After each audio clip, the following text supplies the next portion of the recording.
તો ફાઇનલી મિત્રો અત્યારે છે ને ભાઈ ગોપાલ ઇટાલી આવી ગયા છે તિથલપુર જાહેર સભાની અંદર. આ તમે જોઈ શકો છો અને માણસો પણ તમે જોઈ શકો છો છે ને ભાઈ બહુ માણસો આવેલું છે ગોપાલ ઇટાલિયાની સભામાં. અને આ છે ને ભાઈ આપણા કાર્યકરો છે, તો એ છે ગોપાલભાઈને લેવા માટે આવી ગયા છે અને જોઈ શકો છો તમે પબ્લિક જોઈ શકો છો. તો અત્યારે છે ને ભાઈ ગોપાલભાઈ જાય છે સ્ટેજ તરફ.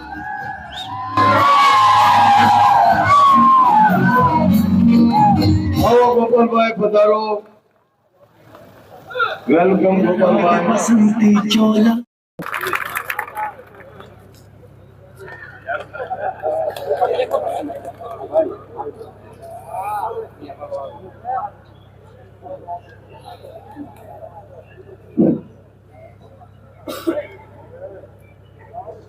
જય જવાન, જય જવાન. તાળીઓના ગડગડાટ પ્રિય ભાઈઓ મિત્રો, દીપકભાઈ ભંડિયાનું સન્માન કરશે. બરાબર આવે છે સીધા આગળ જોઈએ, આગળ જોઈએ બેટા, આગળ જોઈએ બેટા. ये वो चोला है जिसपे चढ़े जा, ये वो मोरा है जिसपे निकले भागोगा, हमने लोग हमसे की इस चोले की पूजा. तो आना अरे આપણે રાજુભાઈની સ્પીચ અધૂરી હતી. રાજુભાઈને વિનંતી કરીશ કે પોતાની સ્પીચ પૂરી કરે. મજામાં બધા? આજ રોજ આપણા ગામમાં પિથલપુરમાં ઉપસ્થિત થયેલા સૌ ગામજનો, વડીલો, યુવા દોસ્તો, ગામના આગેવાનશ્રીઓ, અમારા આમ આદમી પાર્ટીના કાર્યકર્તાઓ, સમર્થકો, ઉભા રહીને બેસીને અથવા ટીવી મોબાઈલની લાઈવમાં બેસીને અમારી આમ આદમી પાર્ટીની વાત સાંભળી રહેલા સૌ સ્વજનો, બધાને હું બે હાથ જોડી પ્રણામ કરું છું. સૌને હું સ્વાગત કરું છું. આ સભામાં અમારા નેતા માનની શ્રી રાજુભાઈ સોલંકી ઉપસ્થિત છે. અમારા અન્ય બધા જ મહાનુભાવો આ મંચ ઉપર ઉપસ્થિત છે. એ બધાનો પણ હું હૃદયપૂર્વક ખૂબ ખૂબ આભાર વ્યક્ત કરું છું. અત્યારે રાજ્યની અંદર અને દેશની અંદર સૌથી મોટી સમસ્યા એ છે કે રાજનીતિમાં કોઈ સારો માણસ જ વિજ્યો નથી. સૌથી મોટી તકલીફ. આપણે ગામડે જઈએ તો જે તે ગામનો માણસ હોય એ હું આગેવાન છું એટલે મારું ધ્યાન દોરે કે ગોપાલભાઈ અમારે ગોપનાથમાં આ મુદ્દો છે, જાંજમેરમાં આ મુદ્દો છે, ઘોઘામાં આ મુદ્દો છે, અહીંયા આ મુદ્દો છે, અહીંયા આ મુદ્દો છે. પણ ક્યારેય કોઈ એમ નથી કહેતું કે આટલા બધા મુદ્દા છે તો એક માયનો લાલ નેતા છે કે નહીં જે આ બધા મુદ્દા ઉપર કંઈક બોલે. ગામડે અનેક મુદ્દાઓ છે, તો એ બધા મુદ્દામાંથી પ્રયત્ન કરીને બે મુદ્દાનું નિરાકરણ લાવેલો નેતા છે કે નહીં?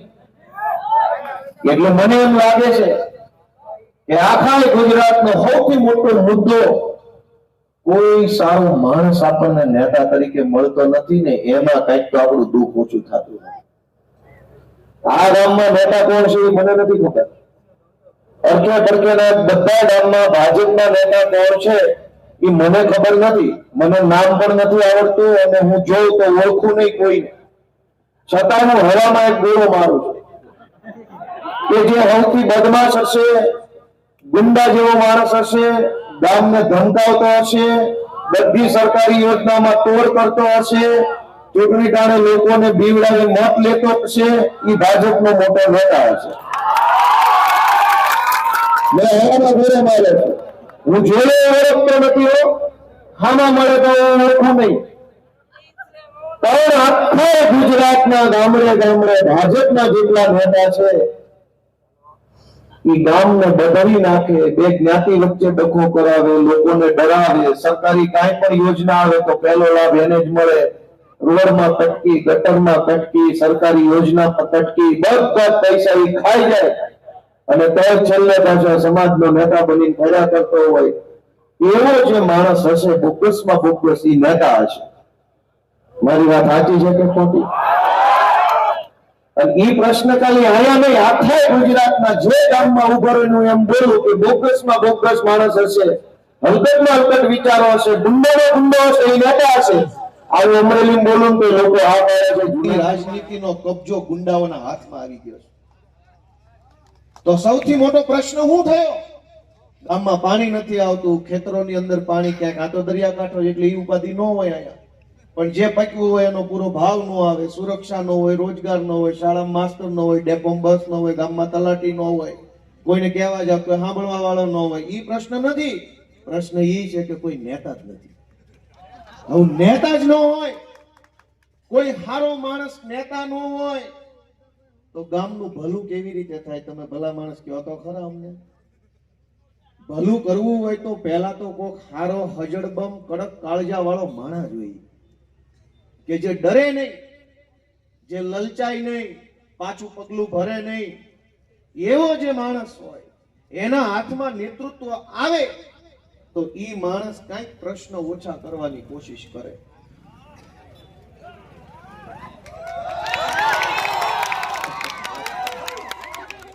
ભગવાન એને 100 વર્ષના કરે અમારી સરકાર જોવા.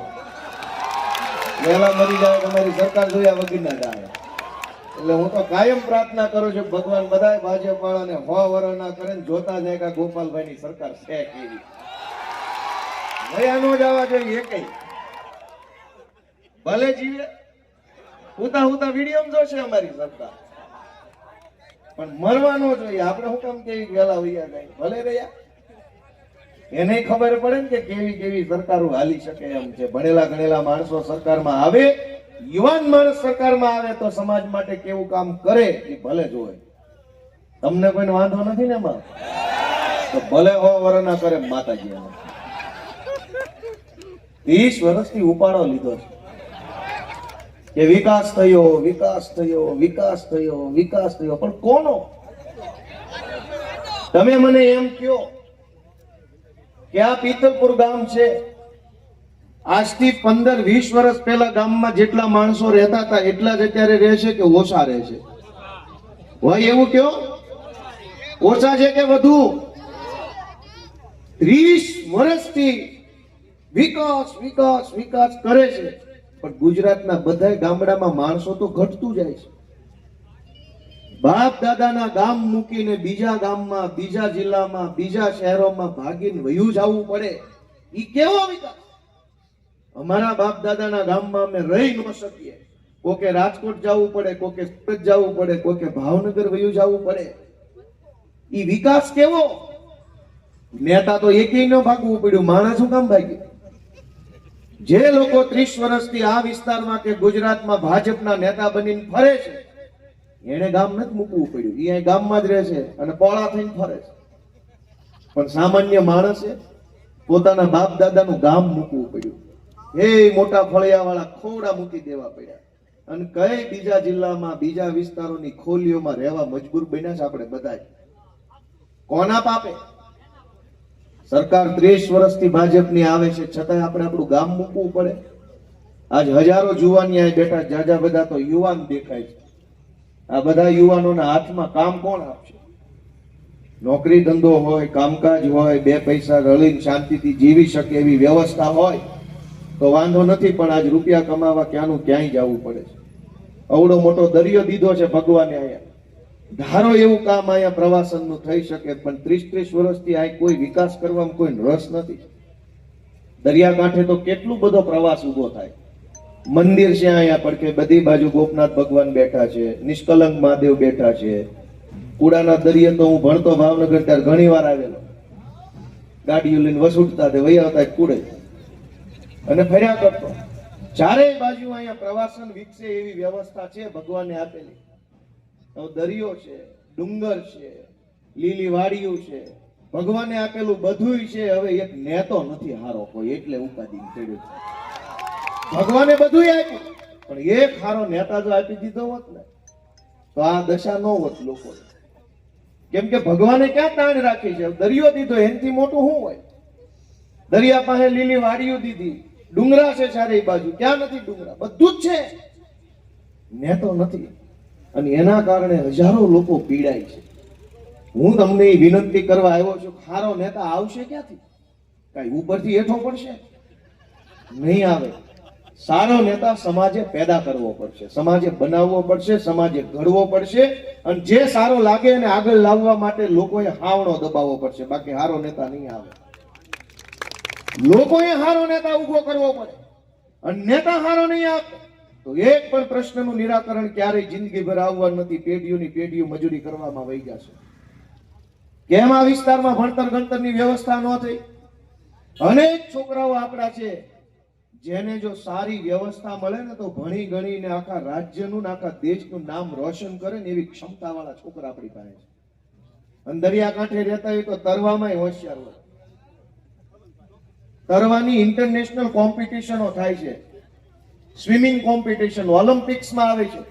માઇકલ ફેલ્પ્સ નામ સાંભળ્યું હોય તો કોઈ છોકરાઓએ, ઓલિમ્પિકની અંદર 10 વખત ગોલ્ડ મેડલ મળ્યો સ્વિમિંગમાં, તરવામાં. હવે એ સ્વિમિંગ પુલમાં સ્વિમિંગ શીખીને ઓલિમ્પિક્સમાં ગોલ્ડ મેડલ લઈ આવ્યા. આપણા છોકરા દરિયામાં તરતા શીખ્યા હોય, ખાલી સેટ ટેકો મળે ને તો આપણા છોકરા મેડલ લઈ આવે એવા બળુકા તો ખરા. પણ કોઈને રસ નથી આપણા છોકરા આગળ વધે એમાં. સ્વિમિંગમાં, રનિંગમાં, ક્લિમ્બિંગમાં. ક્લિમ્બિંગ એટલે ચડવું.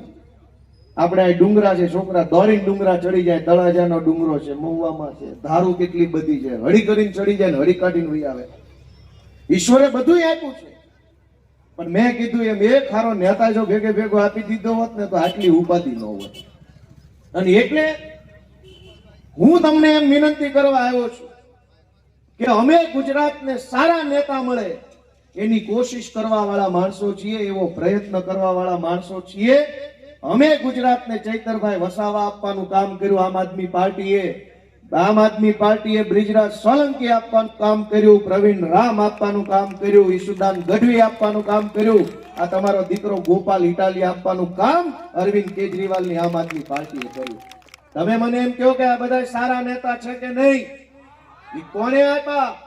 આમ આદમી પાર્ટીએ ગુજરાતને સારા આગેવાનો આપવાનું કામ કર્યું. આ આપણા પંથકને જો સારા આગેવાન જોતા હશે તો તમારા આશીર્વાદ વગર શક્ય નહીં બને. નેતાનો દીકરો નેતા બને, પૈસા વાળો હોય ઈ નેતા બને, ગુંડો હોય ઈ નેતા બને. તમારા છોકરા કેદી નેતા બનશે? ભાજપ વાળાએ, કોંગ્રેસ વાળાએ આપણા છોકરાના હાથમાં ઝંડા પકડાઈ દીધા, ઊંધું ઘાલીને મંડો દોડવા. કોઈ દી તમારા છોકરાની ચિંતા ભાજપ કોંગ્રેસ વાળા નહીં કરે, કેમ કે એમના છોકરાનું જ પતે એમ નથી. ટિકિટો તો મારા છોકરાને આપો, હોદ્દો મારા છોકરાને આપો, યોજનાનો લાભ મારા છોકરાને આપો, પેકેજ મારા છોકરાને આપો, તો ગામના છોકરા ક્યાં મૂકવા જવાના? દોસ્તો, સામાન્ય પરિવારમાં, ગરીબ પરિવારમાં રહેતા લોકોના બાળકોને રાજનીતિમાં આગળ લઈ આવવાનું કામ અરવિંદ કેજરીવાલની આમ આદમી પાર્ટી આખા ગુજરાતમાં કરી રહી છે. હું ભાવનગર જિલ્લાના ઉમરાળા તાલુકાના ટીંબી ગામનો વતની છું. આ દવાખાના વાળું ગામ છે મારું, ખબર હોય તો. ઈ ગામમાં હું મોટો થયો, ઈ ગામમાં હું ભણ્યો, પછી ઉમરાળા ભણ્યો, ધોળા ભણ્યો, ભાવનગર વિદ્યાનગરમાં ભણ્યો. ભણી ગણીને ગરીબ પરિવારનો માણસ હતો, કઈ બીજી કોઈ લાંબી કમાણીનું સાધન નહોતું. કમાવું જ પડે એવી પરિસ્થિતિ હતી. ન કમાઈએ તો ઘર ઊભું રહી જાય એવી હાલત હતી અમારી. પહેલા કુમુદવાડીમાં હીરાગામમાં બેઠો, પછી ત્યાંથી પ્રમોશન આવ્યું, માધવરત્નમાં નિર્મળનગર પ્રમોશન મળ્યું, ત્યાં બેઠો ઓફિસમાં.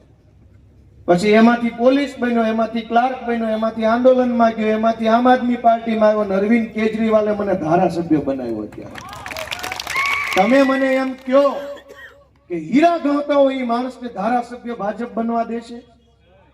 કેજરીવાલે મને બનાવ્યો છે. કેજરીવાલ એમ ઈચ્છે છે કે સામાન્ય પરિવારના છોકરાઓ કેમાં અડિયા પાટિયા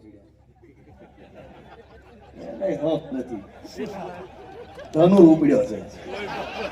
બધી સભામાં આવું કરે, આમ જાય ને આમ જાય ને આમ જાય ને આમ જાય. ધનુર ઉપડ્યો છે. પણ એના ધનુરનું ઇન્જેક્શન કેજરીવાલના કોથળામાં છે. રેડી થાય એમ છે.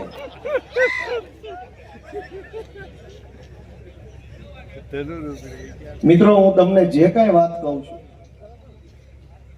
એ કઈ રાજકારણ નથી, એ સમજવા જેવી વાત છે. આપણા પોતપોતાના જીવનારે જોડાયેલી વાત છે. હું ધારાસભ્ય બારાસભ્ય ઠીક, હવે પણ એક સામાન્ય પરિવારમાં જન્મેલો માણસ નેતા બની શકે, ધારાસભ્ય બની શકે, જિલ્લા સભ્ય બની શકે, સાંસદ બની શકે, એ કલ્પના કોઈ કરી શકો? આપણને તો ભાજપ કોંગ્રેસ એવું શીખવાડ્યું કે તમે ન બની શકો, તમારથી કાંઈ ન થાય, તમે ન ફોર્મ ભરી શકો, તમે ન આગળ આવી શકો, તમારા બધું ન કરાય, રાજકારણ બહુ ખરાબ છે. એટલું બધું ખરાબ હોય તો હું કામ સાંટો છું? વિરામ દઈ જા. આપણે જયારે આમ આદમી પાર્ટીના લોકો રાજનીતિમાં આવે, ફોર્મ ભરે, ચૂંટણી લડવા ઉભા થાય, તો ભાજપ કોંગ્રેસ વાળા આપણા ઘરે એમ કે તમારે આ ન કરાય, રાજકારણ બહુ ગંદુ છે. અમારા આવ્યા પહેલાથી ગંદુ છે. કર્યું કોણે? કોણે ગંદુ કર્યું? કયો હાલો. તમે તો 30 વર્ષથી છો. તમે ગંદુ કર્યું હોય તો ગંદુ હશે. અમે તો આવ્યા જ નથી હજુ, અને અમે આવવાની તૈયારી કરી. કે ભાજપ વાળા અને કોંગ્રેસ વાળા કહે છે કે આમાં ન અવાય, તો તમે કેમ હીરામ નથી બેસી જતા? ઘાટમાં, પહેલમાં, ગમે ત્યાં વયા જાવ ડુંગળી કાપવા. ગમે રાજકારણ ખરાબ જ છે તો તમે શું સોંટ્યા છો 30 વર્ષ? મિત્રો, તમે માનસિકતા સમજો. અમે આ બધા ઉમેદવારો ઉભા રાખ્યા છે. લગભગ આ બધા જિંદગીમાં ખાનદાનમાં પહેલી વાર ચૂંટણીમાં ઉભા છે. ભાઈ એવું છે ને? આ તમારા છોકરા છે, આપણા છોકરા છે, આ આપણી જેવા છે, આપણા માંથી આવે છે. આ રૂપિયાવાળા નથી, માથા ભારે નથી, 2 નંબરિયા નથી. પણ આ વિસ્તારની, આ સમાજની હાલત જોઈને દાજ લાગી છે ને, જેને દાજ ચડી છે ને, એ હાલત બદલવા માટે આવેલા તરવરિયા જુવાનિયાઓ છે, આપણા પોતાના છે ને, એને તમારા આશીર્વાદની જરૂર છે. અને આને આશીર્વાદ નહીં આપો તો કેદી પરિસ્થિતિ બદલાય. આમણે હિંમત કરી છે આ વિસ્તારમાં કે આખા ગુજરાતમાં કોક માણા માથું પડે. કેમ આમ થાય? વચ્ચે વચ્ચે બાઈક વાળા ક્યાં ગયા? લાવો બીજું લાવો. વચ્ચે વચ્ચે આમાં ફૂટવા લાહ લઈ જાય તમે.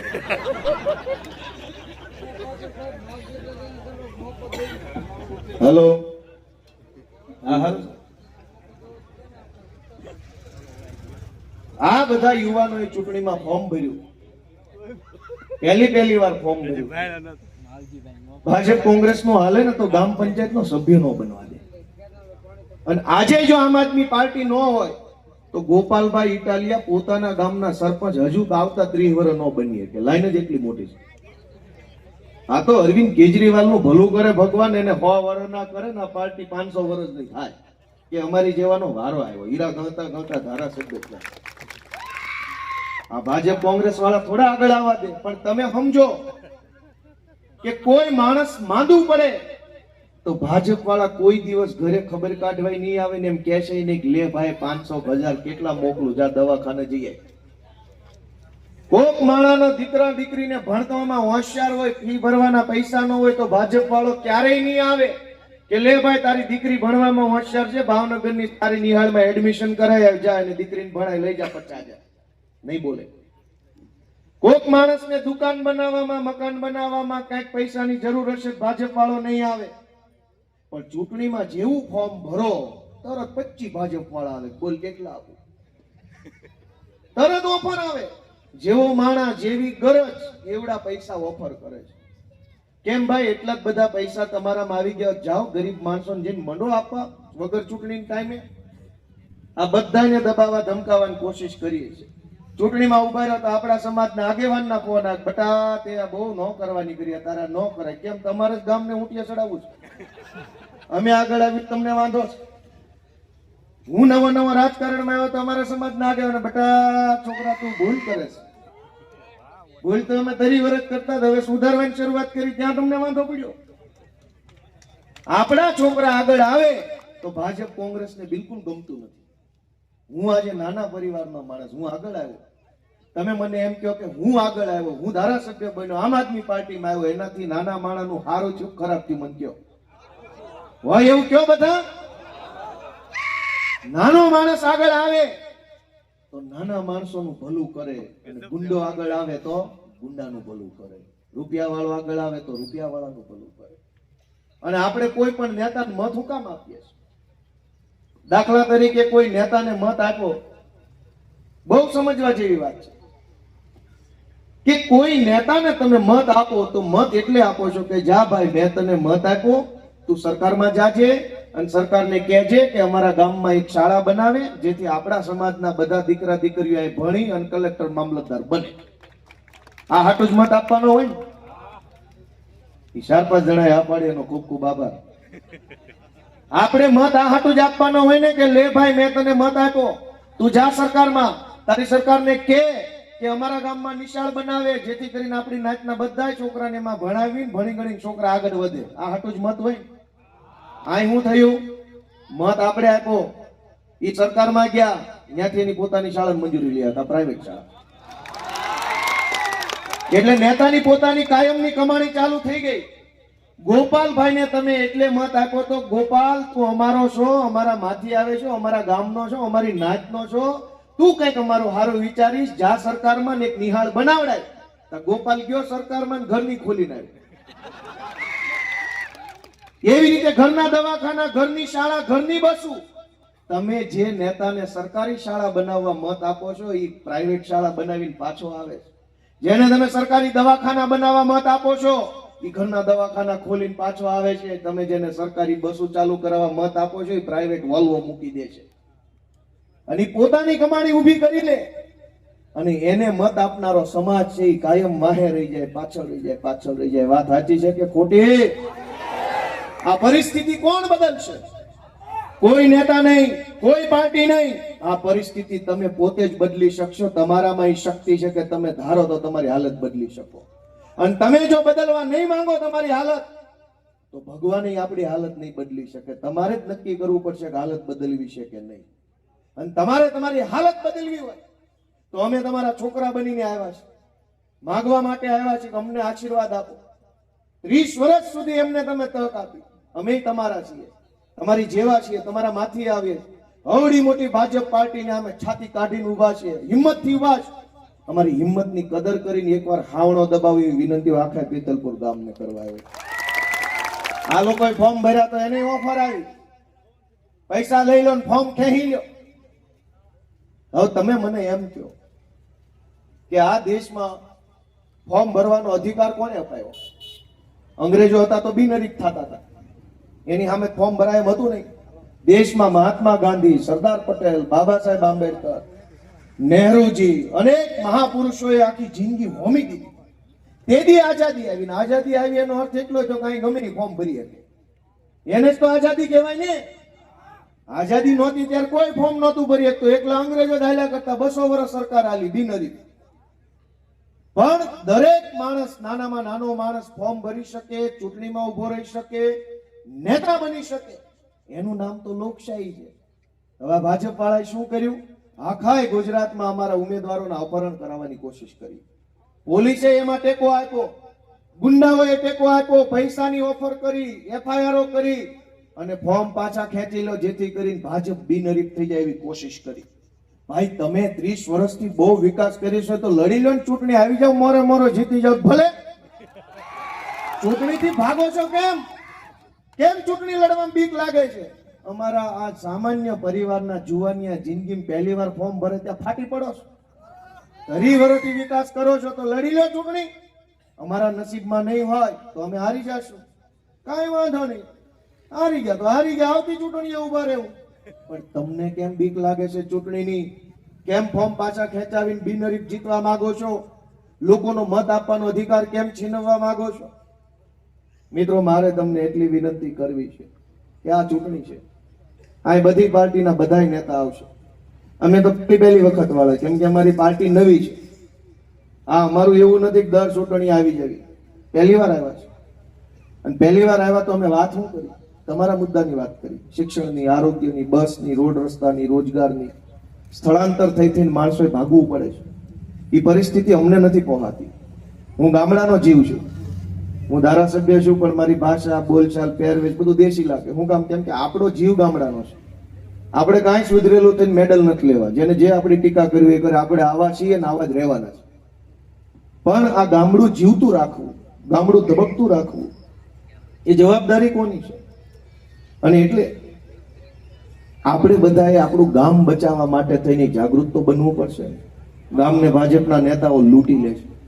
રોડ બને એમાંય કટકી, ગટર બને એમાંય કટકી, બાકડા આવે એમાંય કટકી, માટી કાઢવામાં કટકી, રેતીમાં કટકી, પેવર બ્લોકમાં કટકી, અને બધુંય ખાઈ જાય છે. મને એક એ સમજાતું કે ભાજપના નેતા રોડ ખાઈ જાય, બ્લોક ખાઈ જાય, ગટર ખાઈ જાય, પુલ ખાઈ જાય, નાળા ખાઈ જાય, બાકડા ખાઈ જાય, સિમેન્ટ બ્લોક ખાઈ જાય, પણ હારા ઓડકાર ખાતા નથી. થોડોક ઓડકાર ખાય તો ક્યાં વાંધો હતો, ગમે એટલું ખાય તો ઓડકાર ખાતા નથી. અગર ઓડકાર ખાય તો આપણને એમ લાગે ધરાઈ ગયો, હવે નહીં ખાય, હવે કામ કરશે. ઓડકાર ખાય તો એનો અર્થ એ છે ધરાઈ ગયો, બાકડા ખાઈ ખાઈ હવે તો કામ કરશે. મારા બેટા ઓડકાર ખાતા નથી. આખા આખા પુલ ઉપાડી જાય, આખે આખે નાળા, આખે આખા રોડ ઉપાડી જાય, પણ ઓડકાર આવે નહીં. કેવા કોઠાના પેદા થયા છે. કોક તો માણા હોય.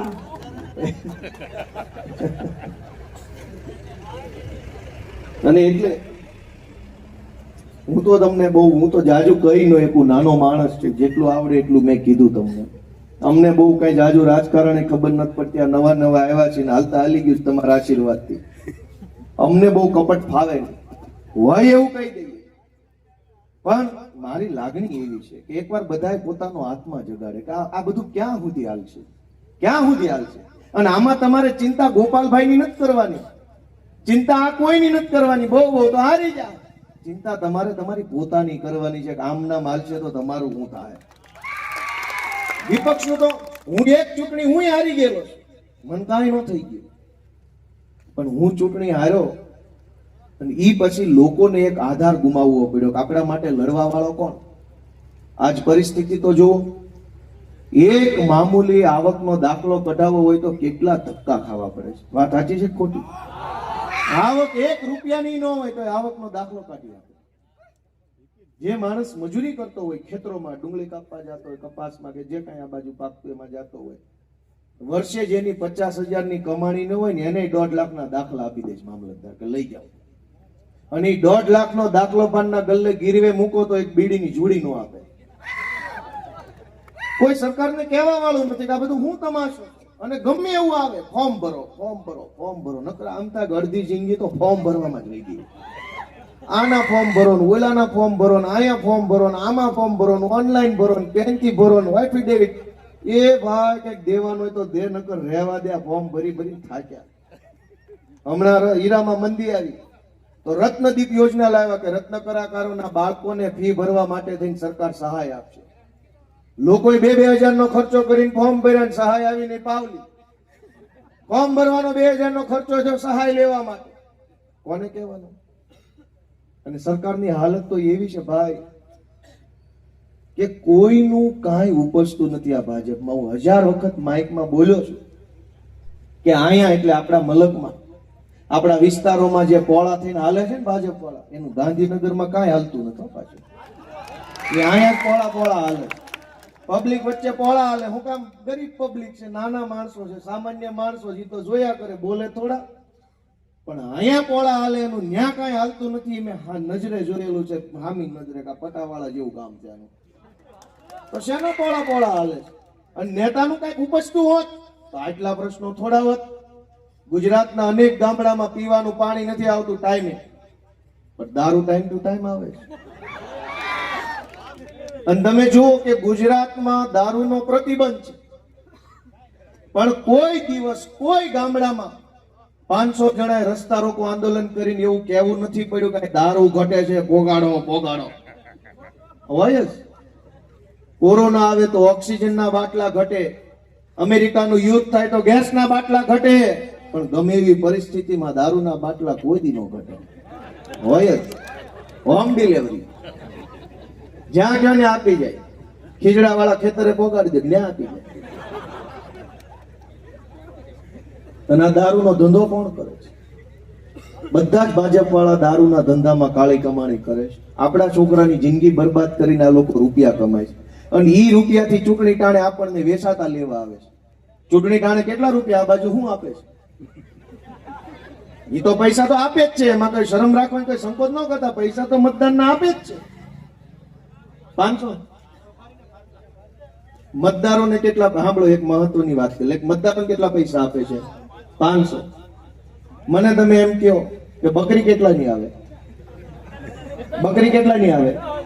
15,000ની. ગધેડો? બકરી 15,000ની આવે, ગધેડો 25,000 નો આવે. આપણો મત એને 500 જોતો. એટલે માણા બકરી કરતા સસ્તો. માણાનો મત 500 નો, બકરી 15,000ની. તો બકરી મોટી કે માણા મોટો? કયો બધા મને, બકરી મોટી કે માણા મોટો? હવે ભાજપ વાળા આપણને હું સમજે 500 રૂપિયામાં માણા મળે, બકરી 15,000 ની, ગધેડા 35,000 નો. ગધેડા કરતા માણસ સસ્તો કે પછી ભાજપ વાળા બુદ્ધિ ગધેડા જ થઈ ગઈ? તમારે હું તો તમને બધાને વિનંતી કરું છું, બે હાથ જોડીને વિનંતી કરું છું કે ભાજપ વાળા પાસેથી પૈસા લઈ લેજો ભાઈ, કોઈ છોડતા નહીં. બધાને મારી વિનંતી છે, પૈસા લઈ લેજો અને ઓછા ન લેતા. મજાક નથી કરતો, ગંભીરતાથી કહું, કેમેરા ચાલુ છે. એ આપણા જ લૂંટેલા માલ છે, લઈ જ લેવાનો. વટથી કહે મારા છે, લાય, ક્યાં તારા બાપના છે? બધાને વિનંતી છે, શરમમાં ન રહેતા, સંકોચમાં ન રહેતા, અને 500 ન લેતા. વધારે લેજો, ધરાય ધરાય લેજો, જે ખવડાવી ખાઈ લેજો અને બૂથમાં જઈને હાવણો દબાઈ દેજો એટલે કાયમનો પકડાટ જાય. આ 10 ચૂંટણી હાલી નીકળે છે પૈસા લઈને મત લેવા. લઈ લેજો, હું તમને સિરિયસ કહું છું, ગંભીર દાંત કાઢવામાં નથી કહેતો, ગંભીરતાથી કહું છું, લઈ લેજો. પડખે વાળો હું વિચારશે એ વિચારતા નહીં. ભાજપની સભામાં જવું પડે તો જઈ આવવાનું, બેહવું પડે તો બેહી આવવાનું. પૈસા પૂરા લેવાના, ધરાઈ ધરાઈને ખાઈ લેવાનું અને પછી દાંત કાઢતા કાઢતા હાવણો મારીને રજા આપી દેવાની, નીકળો, હાલો કામ પૂરું. 20 વર્ષથી ઉપાડો લીધો છે. વિકાસ વિકાસ, કોનો વિકાસ? અને વિકાસ થયો હોય તો વધ્યું હું? હાલો કયો મને. છોકરા વધ્યા, વાળ વધ્યા, લેણું વધ્યું, બીજું કઈ વધ્યું જ કયો? કોઈની પાસે કઈ પૈસા વધ્યા હોય કયો? છોકરા વધ્યા, લેણું વધ્યું અને વાળ વધ્યા. કોઈની પાસે બીજું કઈ વધ્યું હોય કયો? હાલો સ્ટેજ ઉપરથી ગુલદજરો આપીને સન્માન કરી નાખું. નથી વધ્યું અને છતાંય વિકાસ વિકાસ વિકાસ. ભાઈ સાહેબ, જીવવા દો ને તોય હવે અમે તો તમારા આભારી રહેવું. શાંતિ જીવવા દો, રોજ ઉઠીને વિકાસ. હું તમને એટલી વિનંતી કરું છું, મારા બધા વડીલો, યુવાનો, દોસ્તો, કે અમે બધા બહુ નાના માણસો છે રાજનીતિમાં. મારી પોતાની ઉંમર 30 FIR કરી ભાજપે. હું નવો રાજકારણમાં આવ્યો તો હમણાં પાછો વળી જાય, હમણાં પાછો વળી જાય, હમણાં પાછો વળી જાય. 1 FIR, 2 FIR, 3 FIR, 4 FIR, 5 FIR, 30 FIR કરી. મહેસાણાની જેલમાં ગયો, આણંદની જેલમાં, વિજયપુરની જેલમાં, સુરતની જેલમાં, અમદાવાદની જેલમાં, ગાંધીનગરની જેલમાં, ભાવનગરની જેલમાં, બધી જ જેલમાં જઈ આવ્યો. મેં નક્કી કર્યું કે હું જોઉં છું કે તારી જેલમાં તાકાત કેટલી છે, મારા કાળજામાં કેટલી તાકાત છે. તું જેલ અમને રોકી લે ભાઈ. જે દિવસે માણસ છે ને એને ડર મૂકી દે ને કે ભાઈ મારે હવે ગુમાવવાનું કાંઈ નથી, તે દિવસે માણસને કોઈ નથી ડરાવી શકતું. તમને કાંઈ ગુમાવવાનો ડર જ ન લાગે, એ દિવસે દુનિયા તમારી મુઠ્ઠીમાં આવી જાય, દુનિયા તમારી તાકાતથી કંટ્રોલ થઈ જાય. દોસ્તો, આપણે બધા એવા જ માણસો. આપણે ગુમાવવાનું શું છે? ક્યાં મિલકત ભાજપે બંધાઈ દીધી છે કે લઈ જાય? ક્યાં આપણને મકાનો બનાવી દીધા છે કે લઈ જશે? ક્યાં તમને કઈ સોનાની ઘડિયાળો પહેરાવી દીધી છે કે લઈ જશે? ગુમાવાની છે આપણી લાચારી, ગુમાવાની છે ગરીબી, ગુમાવાની છે ચિંતા, ગુમાવાની છે પીડા, અને મેળવવાની છે હિંમત, મેળવવાની છે આશા, મેળવવાનો છે ભરોસો, મેળવવાનો છે વિશ્વાસ. અને એટલે હું વિનંતી કરું છું, દબાવવાનું છે બધાય ઝાડુ, બધાય હાવણો દબાવવાનો. મિત્રો, સારા આગેવાનો આગળ આવે એના માટે તમારા આશીર્વાદની જરૂર છે. કહેવા જેવી ઘણી વાતો છે, એટલા બધા મુદ્દા છે કે પૂરું નથી થાય. પવન ચક્કીનો મુદ્દો છે, વીજળીની લાઈનો ગમે એના ખેતરમાં ગમે એના નાખી જાય એનો મુદ્દો છે. મુદ્દા ઘટે એમ નથી, બંધારાનો મુદ્દો. 30 વર્ષથી ભાજપની સરકાર છે, એક બંધારો પૂરો થતો નથી. નરેન્દ્ર મોદી હમણાં નીકળવાનો કેટલી વાર બની જાય? રાતોરાત બની જાય? આપણું છે એટલે નહીં બને, એનું હોય તો બધું બની જાય.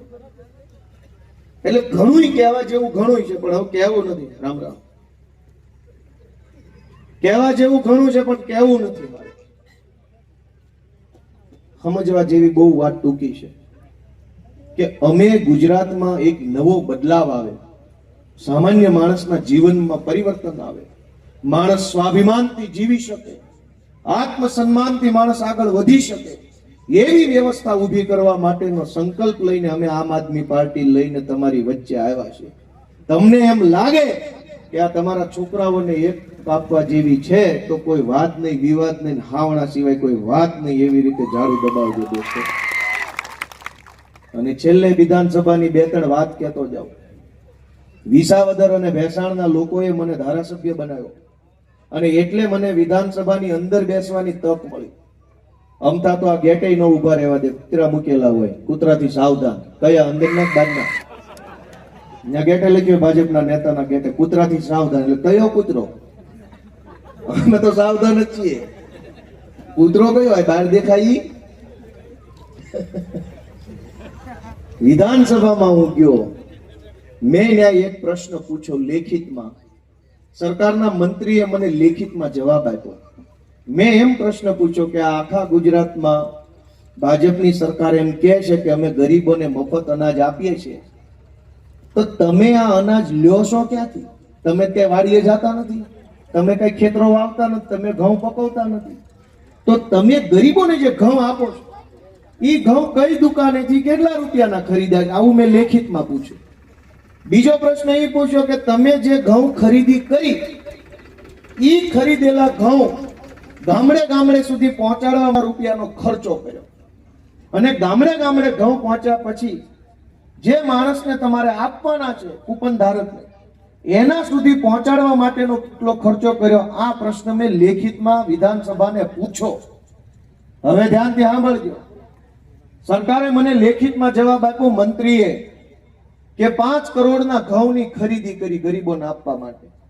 ઈ ખરીદેલા ઘઉં ગામડે ગામડે પહોંચાડવાનો ખર્ચો થયો 102 કરોડ, અને એનો વિતરણ કરવાનો ખર્ચો થયો 97 કરોડ. 12 હાથનું સીવડું, 52 હાથનું બી.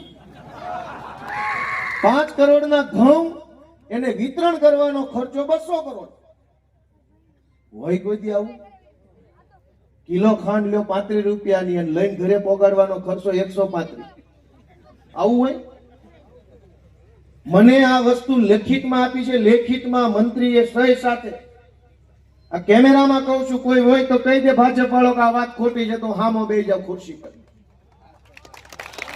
તો તમે મને એમ કહો કે આ કોનો લાભ માટે આ હાલે છે? આ બધું આ કોને? ગરીબો માટે હાલે છે કે વચેટિયાઓ માટે હાલે છે?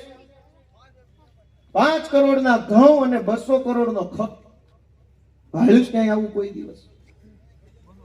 અને બીજો મુદ્દો કે વિધાનસભાની માલિપા મેં સરકારને પ્રશ્ન પૂછ્યો કે ગુજરાતના અનેક ગામડાઓમાં એવા ગરીબ પરિવારો છે કે જેની પાસે રહેવાનું મકાનની સગવડ નથી, બહુ ગરીબ છે, એટલે એ ગામની સરકારી ગૌચરમાં કે પડતરમાં કે ખરાબાની જમીનમાં વર્ષોથી મકાન બનાવીને રહે છે. એ મકાન કાચું હોય, અડધું પાકું અડધું કાચું હોય, કે હાવ પાકું હોય, કે પતરાનું હોય, તાડપત્રીનું હોય. ગુજરાત આખાના ગામડાઓમાં અનેક વ્યક્તિઓ, અનેક ગરીબો એવા છે જે સરકારી જમીન પર રહેવા માટે મજબૂર બન્યા છે. એને દર ચૂંટણીએ ગામના ભાજપ વાળા દબાવે છે કે તારું મકાન ગેરકાયદેસરનું છે, ભાજપને મત નહીં આપતો તોડાઈ નાખે. એટલે ગામો ગામ એવા લોકો દર ચૂંટણીએ જાગતા હોવું પડે છે, હેરાન થાય છે. પરિવારના બૈરા છોકરા હોય તે ઉજાગરા કરવા પડે છે કે હારું શું થશે, શું થશે. મેં એવો સરકારને પ્રશ્ન પૂછ્યો કે ભાવનગર જિલ્લામાં, કેમ કે હું ભાવનગરનો, લેખિતમાં પૂછ્યું કે ભાવનગર જિલ્લાના તમામ તાલુકાના તમામ ગામમાં કેટલા લોકો સરકારી જમીન પર મકાન બનાવીને રહે છે? ગુજરાતની ભાજપની સરકારે મને એવો લેખિત જવાબ આપ્યો કે ભાવનગર આખા જિલ્લાના કોઈ પણ તાલુકાના એક પણ ગામમાં કોઈ પણ માણસ સરકારી જમીનમાં નથી રહેતો, બધાને ઘરના બંગલા છે. લેખિતમાં આપ્યું છે, મારી પાસે લેખિત છે. કોઈ ભાજપ વાળો એમ કે ગોપાલ ખોટું બોલે છે, બે જાવ હામો મોરે મોરો કરી નાખવાનો થાય છે. મને લેખિતમાં એમ આપ્યું કે ભાવનગર જિલ્લાના એક પણ ગામમાં કોઈ માણસ સરકારી જમીન ઉપર રહેવાનો નથી, કેમ કે હવને ઘરના બંગલા. પીતલપુરમાં આવું છે કે લોકો રહે છે મજબૂરીમાં, કેમ કે ઘરનું મકાન નથી. બાપ દાદાનું જૂનું મકાન હોય, પછી દાદાને 2 દીકરા હોય, એને 3 દીકરા, એને 4 દીકરા, બધા માટે મકાન હોય નહીં. તો કેટલાક લોકોએ લાચારીમાં ગામની બહાર ઝૂંપડું બનાવવું પડે, અને એનો લાભ દર ચૂંટણીમાં ભાજપ વાળા લઈ જાય. ઈ પ્રશ્નનો સરકારે જવાબ આપ્યો કે કોઈ ઝૂંપડામાં રહેતું નથી, હવના બંગલા બંધાઈ ગયા. મોદીજીના રાજમાં હવ લીલા લહેર કરે. હવે તમે જો લીલા લહેર કરતા હોય તો દઈ દેજો મત ભાજપને, અને બંગલા ન બન્યા હોય તો દઈ દેજો ખાવડાને મત. એવી વિનંતી આખા ગામને કરું છું. ખૂબ લાંબી વાત થઈ ગઈ છે, પણ ટૂંકી અને સમજવા જેવી એટલી જ વાત છે કે જુવાનિયા જવાબદારી લ્યો બાપા.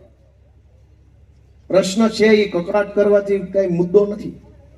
પ્રશ્નને સોલ્વ કરવાની જવાબદારી એક એક માણસે લેવી પડશે. આ અમારા ઉમેદવારોએ જવાબદારી લીધી છે કે અમે કંઈક આ વિસ્તાર માટે હવે આગળ વધીને કામ કરશું. તમે એને જીતાડવાની જવાબદારી લ્યો. તમે તમારી ગામ પૂરતી જવાબદારી લ્યો, એ 2 ગામ પૂરતી જવાબદારી લે, હું 5 જિલ્લા પૂરતી જવાબદારી લઉં, વિશુદ્ધાના આખા ગુજરાતની જવાબદારી લઈને હંધાય થોડું થોડું ભાગે પડતું કામ કરશું ને તે દી આ 30 વર્ષની ગંદકી હાવણાથી સાફ થાય, બાકી એમના નહીં થાય. હવે જવાબદારી સંભાળો મતદાનના દિવસે, અને આપણો એક મત આપી દીધો ને કામ પૂરું થયું એમ નહીં. છાનામાના ખાનગીમાં કોઈને ખબર ન પડે એમ 10 મત આપણે આપણા કુટુંબ પરિવાર હગાવાલાના આમ આદમી પાર્ટીમાં હાવડામાં નખાવવા પડશે દોસ્તો. કેમ કે ભાજપ વાળા ચોરીથી મત નખાવે, આપણે તો સાચા મત નખાવાના.